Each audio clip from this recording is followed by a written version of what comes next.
Guys, this is Nicole Van Tassel with I Explore Science, and I wanted to share an activity idea that I'm planning to do with my classroom this fall to start off the year. So it involves claim evidence and reasoning, but the value in it, okay, so it's about the teacher activity.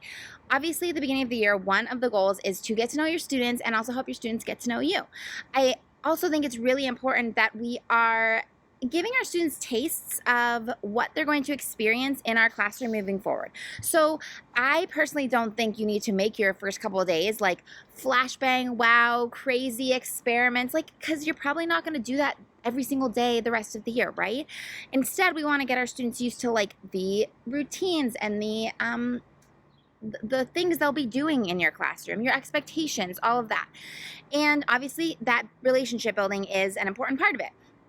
So one of my super simple activities, I'm actually thinking that I'm going to do it as part of a choice board. So there'll be some time in each class. I have a really crazy schedule where some classes are longer than other classes, different days on this rotating 4-day schedule. I don't know, it's nuts. But it's whatever we needed to do. So I'm going to have this kind of choice time so that students can kind of decide when they want to do which activity, and then we'll have some wrap-up time where we then together make meaning from it. So I think I'm going to do parts of it adds that choice time. Anyway, the activity is a claim evidence reasoning about the teacher. So my thoughts are, we always decorate, at least I always decorate my room. I like to have those personal touches. And my thoughts are I'm going to sprinkle in some things that help my students get to know me and things that I like and things I've done, stuff like that. So I'm going to have an activity where students are asked to kind of do a hunt around the room for information about me.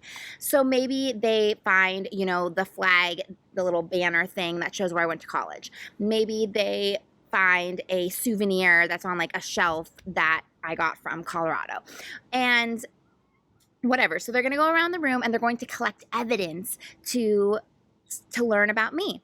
And so that's the evidence part of it, right? So just walking around the room and just seeing what they can find. I think it would be helpful also, and I plan to do this as well, have some scaffolding questions, because some students might walk around and be like, I don't even know what to look for. So maybe having some questions about what do I like to do? Where did I go to school? Where have I where have I traveled to? Whatever I'm thinking my decorations are going to be. I haven't actually been able to decorate my classroom yet, so I don't have that detail.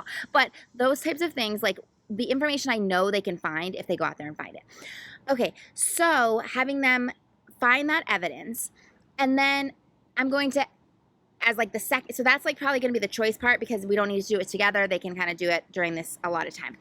And then they're going to be given some claims about me. So Mrs. Van Tassel or Miss Nicole has visited Colorado or has hiked in the Rocky Mountains or whatever.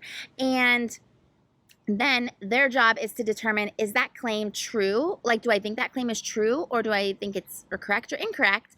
And what evidence do I have that supports it? Or what evidence do I have that refutes it? So my thoughts are some claims might be accurate, some might be inaccurate, and some might just not have any information, and even helping students realize I don't actually have evidence that supports or refutes that, so I don't know the answer to that question. And then working through those claims, so this is I imagine a group activity where different groups could have different claims, and working through their evidence that they've collected and talking it out, reasoning through it verbally together in groups to determine what did we decide. And then again, reconvening and having those groups share out this was the claim we had, these are the evidence that we had to support, refute, or not available, and maybe there's a couple different claims, and then sharing and talking about our reasoning.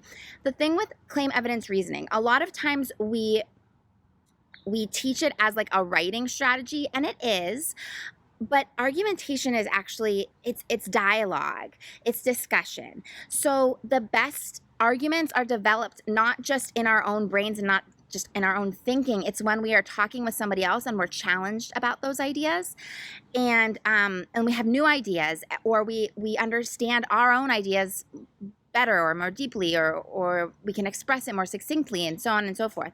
So engaging my students in this type of task that is, for the most part, verbal, talking about these claims, these evidence, the reasoning, all of that. I'm introducing CER while I'm giving my students a chance to get to know me. And then I absolutely want to follow that up with like, okay, now you've learned some things about me. Maybe what do we have in common? Okay, my computer, blah. So we're going to combine these videos.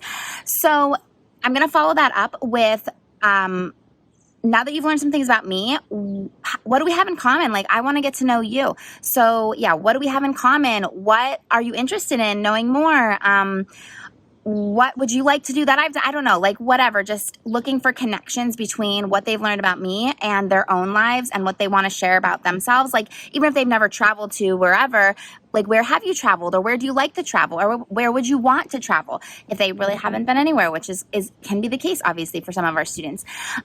So bringing it back, so giving those students a chance to get to know me, bringing it back to like, I want to get to know you, and like, let's look for those commonalities, because that is such a way to build trust, is identifying what we have in common, whether it's our likes or our like interests, things we've done, how we feel about things, like whatever. So that is a very low risk CER activity that serves multiple purposes. It introduces that idea of like evidence and claims, and obviously in our discussion we'll talk about how science incorporates, like, we have a claim, but we need evidence to not necessarily prove it, but to, because there's no official proof in science. But anyway, that's not the topic. But to support it. And so that we can't just make claims without having the evidence that goes along with it. And sometimes we have evidence, sometimes we have a little evidence, sometimes we have a lot of evidence, sometimes the evidence can be interpreted in different ways. We might find that during our discussions.